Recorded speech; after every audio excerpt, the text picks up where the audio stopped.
11. 13 de octubre. Sábado.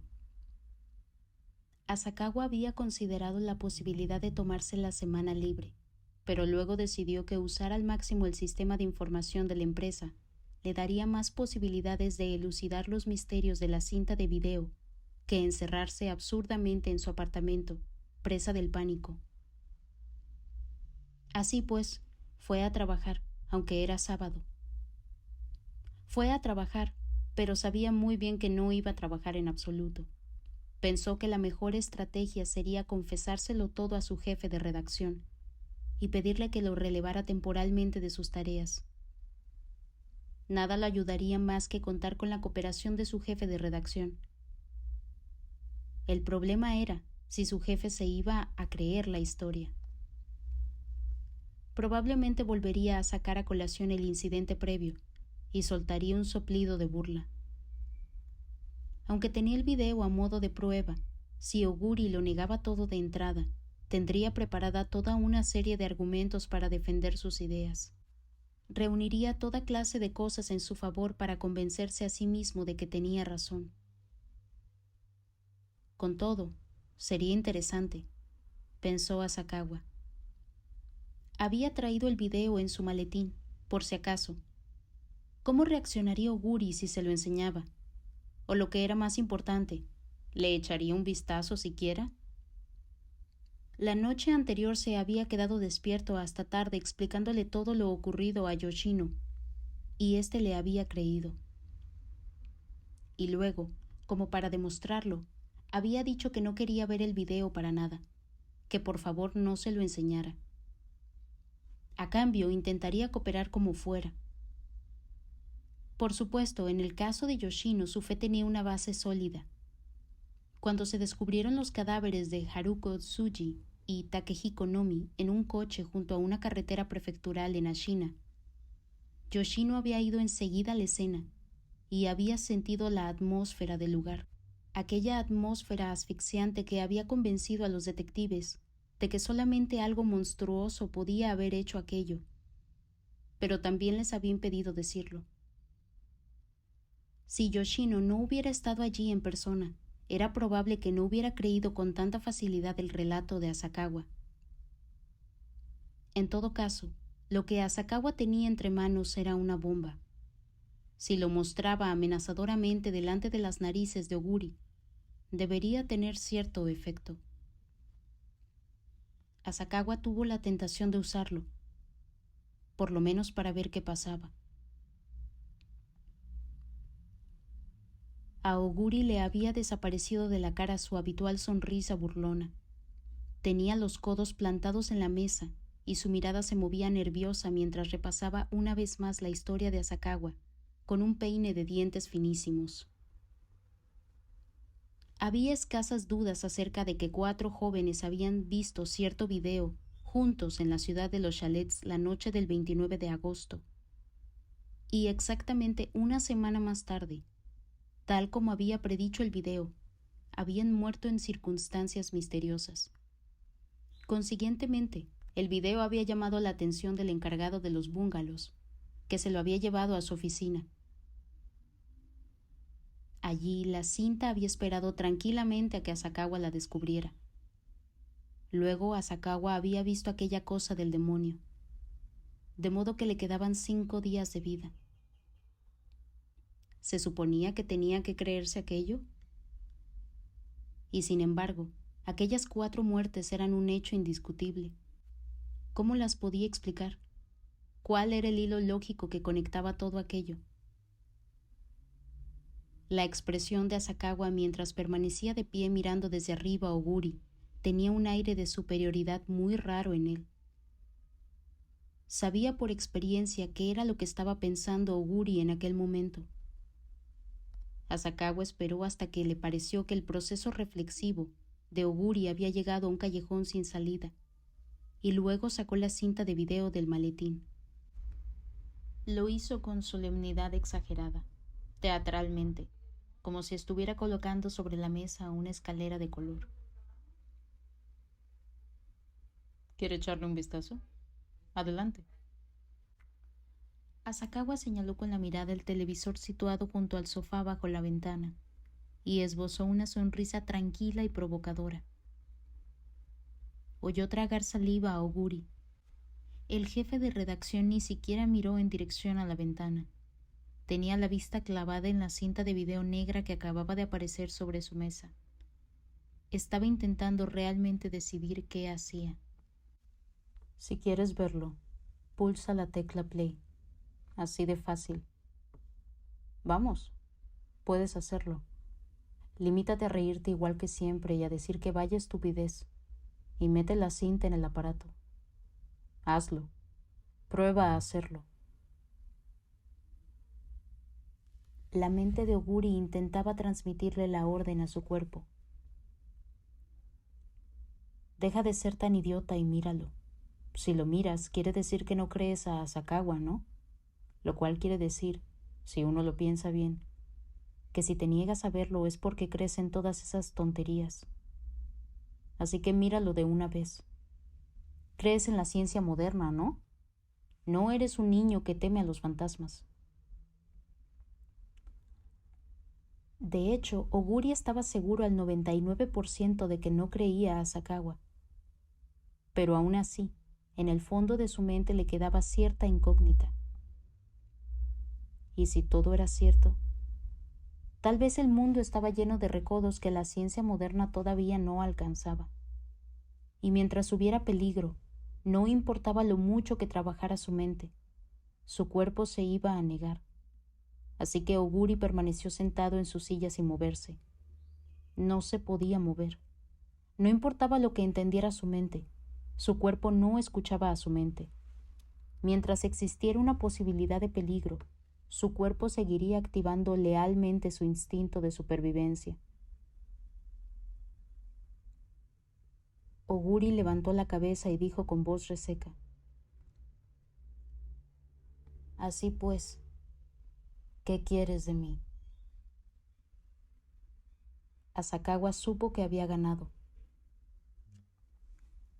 Quiero que me retire de mis tareas.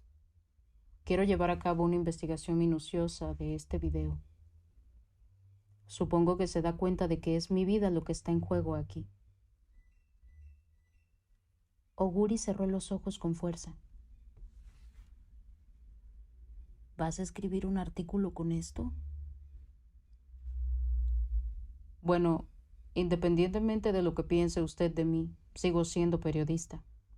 Tomaré nota de todo lo que descubra para que el caso no quede enterrado con Ryuji Takayama y conmigo.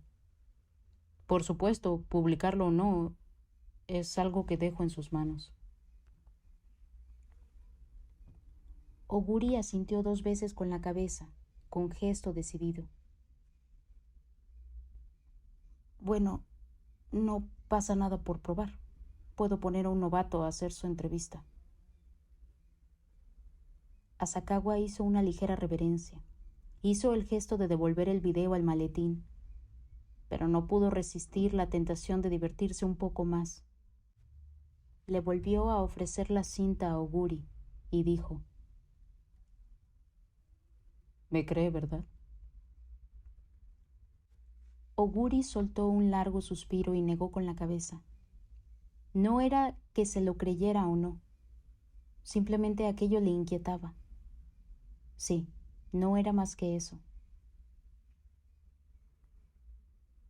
Yo me siento igual.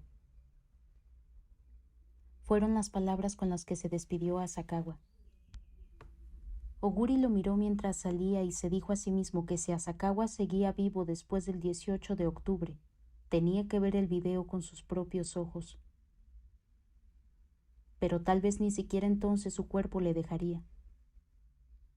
No parecía que aquella incógnita fuera a desaparecer. En la sala de consulta, Asakawa amontonó 3 gruesos volúmenes sobre una mesa. Los volcanes de Japón, archipiélago volcánico y volcanes activos del mundo. Suponiendo que el volcán del video estaría probablemente en Japón, empezó con volcanes de Japón. Miró las fotografías en color del principio del libro.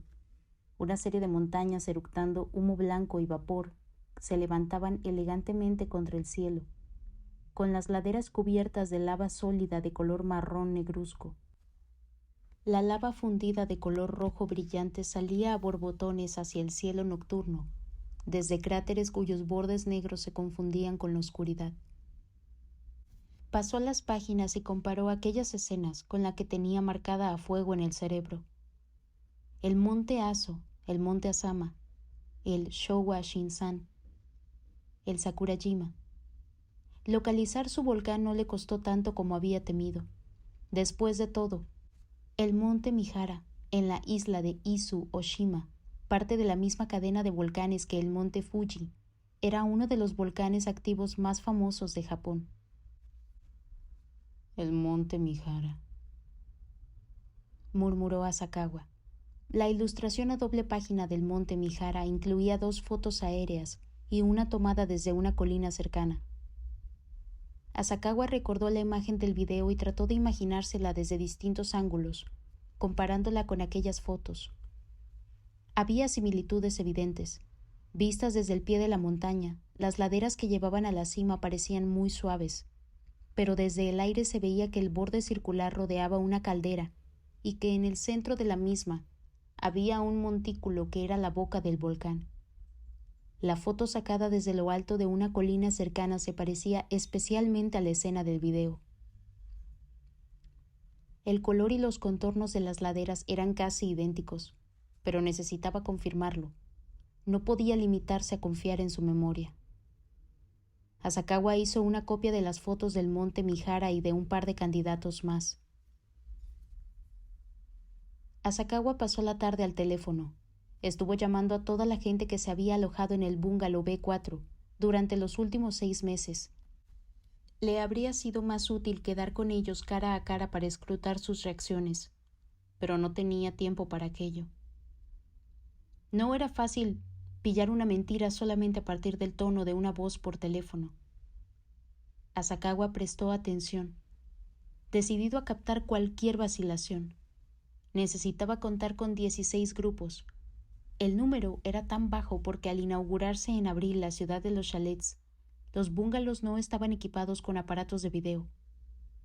Durante el verano demolieron un importante hotel de la zona y decidieron transportar una gran cantidad de aparatos de video que ya no se necesitaban a la ciudad de los chalets.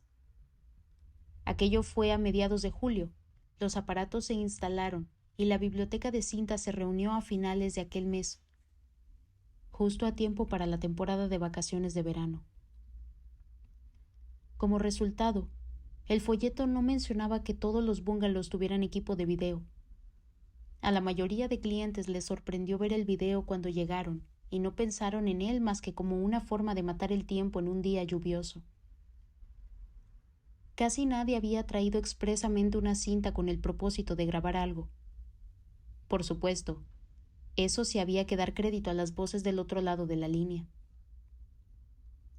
¿Quién había traído, pues, la cinta en cuestión? ¿Quién la había grabado? Asakawa estaba ansioso por no perder detalle. De vez en cuando cuestionó las respuestas que le daban, pero ni una sola vez le pareció que nadie estuviera escondiendo nada. De los 16 clientes a los que llamó, 3 habían ido a jugar al golf y ni siquiera habían visto el aparato de video. 7 lo habían visto, pero no lo habían tocado. 5 habían ido a jugar a tenis, pero les había llovido, y como no tenían nada mejor que hacer, habían visto videos, sobre todo películas clásicas, probablemente películas que ya habían visto. El último grupo, una familia de 4 personas apellidadas Kaneko, de Tokohama, había traído una cinta para grabar algo de otro canal, mientras veían una miniserie histórica. Asakawa colgó el auricular y examinó los datos que había recopilado a los 16 grupos de invitados. Solamente uno parecía relevante: el señor y la señora Kaneko, y sus 2 niños en edad de escuela primaria. Habían estado 2 veces en el B4 durante el verano. La primera vez había sido la noche del viernes 10 de agosto, y la segunda vez se habían quedado 2 noches, el sábado y el domingo, 25 y 26 de agosto. Su segunda visita fue 3 días antes de que las 4 víctimas estuvieran allí. Ni el lunes ni el martes después de la visita de los Kaneko se había quedado nadie. Los 4 jóvenes habían sido los siguientes en usar el bungalow. Y no solo eso, sino que el hijo de 11 años de los Kaneko se había traído una cinta de casa para grabar un programa. El chico era un fan fiel de una serie cómica que se emitía todos los domingos a las 8. Pero sus padres, por supuesto, controlaban la televisión, y todos los domingos a las 8 habían adquirido la costumbre de ver la miniserie histórica anual de la NHK, el canal público nacional. En el bungalow solamente había un televisor, pero al enterarse de que también había aparato de video, el chico había llevado una cinta con el propósito de grabar su programa y verlo más tarde. Mientras lo estaba grabando, vino un amigo a decirle que ya no llovía, así que él y su hermana se fueron a jugar a tenis. Sus padres terminaron de ver el programa, olvidaron que el video seguía grabando y apagaron el televisor. Los chicos estuvieron jugando en las pistas casi hasta las 10. Volvieron a casa agotados y se fueron directamente a la cama. Ellos también se habían olvidado de la cinta. Al día siguiente, cuando estaban a punto de llegar a casa, el niño se acordó de repente que se había dejado la cinta dentro del aparato de video y le gritó a su padre, que conducía, que volviera. La situación acabó en pelea, pero al final el niño cedió. Todavía se quejaba cuando llegaron a casa. Asakawa sacó la cinta de video y la colocó sobre la mesa. Donde tendría que haber estado la etiqueta, brillaban en color plateado las palabras Fujitex, VHS, TI-20, Super AV. Asakawa volvió a marcar el número de los Kaneko. Hola, siento llamar otra vez. Vuelvo a ser Asakawa, de El Heraldo. Hubo una pausa. Luego la misma voz que había hablado antes dijo: Sí, era la señora Kaneko. Antes había mencionado que su hijo se dejó una cinta de video. ¿No recordará por casualidad de qué marca era?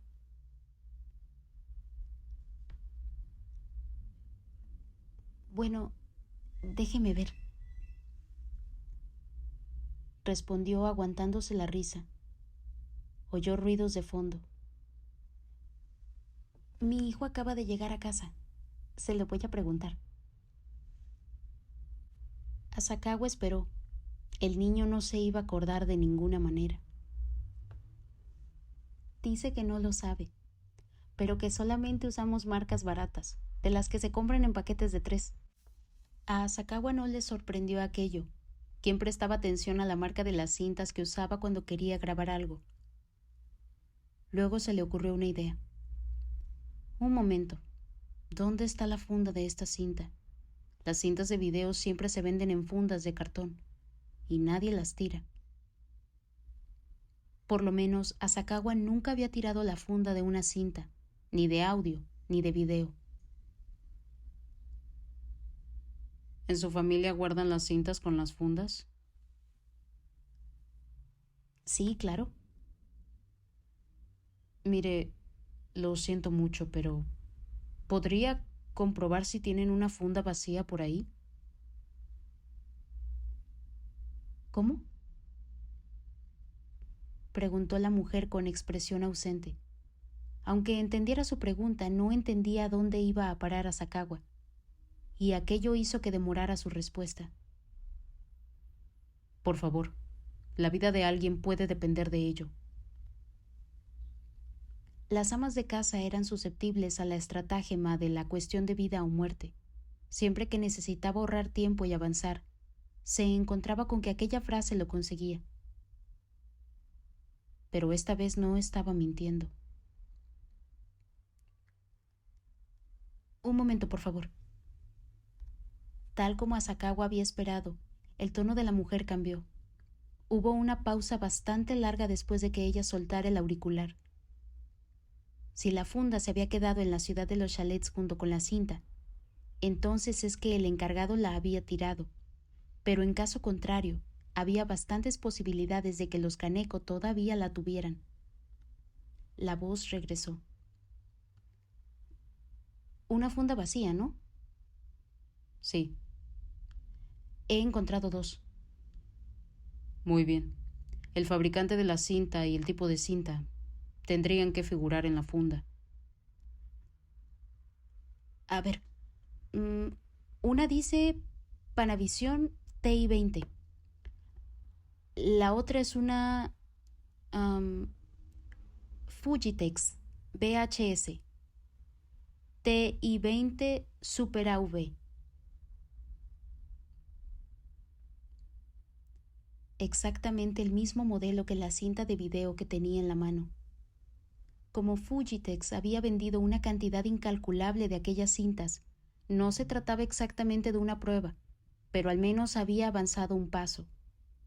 Aquello estaba claro. Era bastante prudente afirmar que la cinta demoníaca la había llevado al bungalow un chico de 11 años. Asakawa le dio las gracias educadamente a la mujer y colgó el teléfono. A partir de las 8 de la tarde de la noche del sábado 26 de agosto, se deja grabando el aparato de video del bungalow B4. La familia Kaneko se deja la cinta y se va a casa. Luego llegan los 4 jóvenes. Ese día también llueve. Se les ocurre ver una película. Van a usar el video y se encuentran con que ya hay una cinta dentro. Los muy inocentes la ven. Ven cosas inquietantes e incomprensibles. Y al final la amenaza.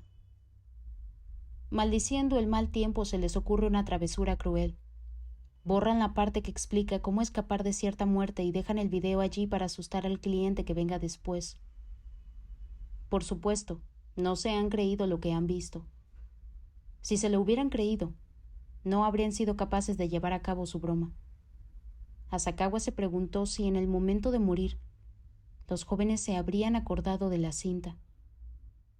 Tal vez no habían tenido tiempo para acordarse antes de que se los llevara el ángel de la muerte. Asakawa tembló. Los jóvenes no eran los únicos. A menos que pudiera encontrar una forma de salvarse antes de 5 días, acabaré igual que ellos. Entonces, sabría con exactitud cómo se sintieron al morir. Pero si el chico había estado grabando un programa de televisión, ¿de dónde habían venido entonces las imágenes?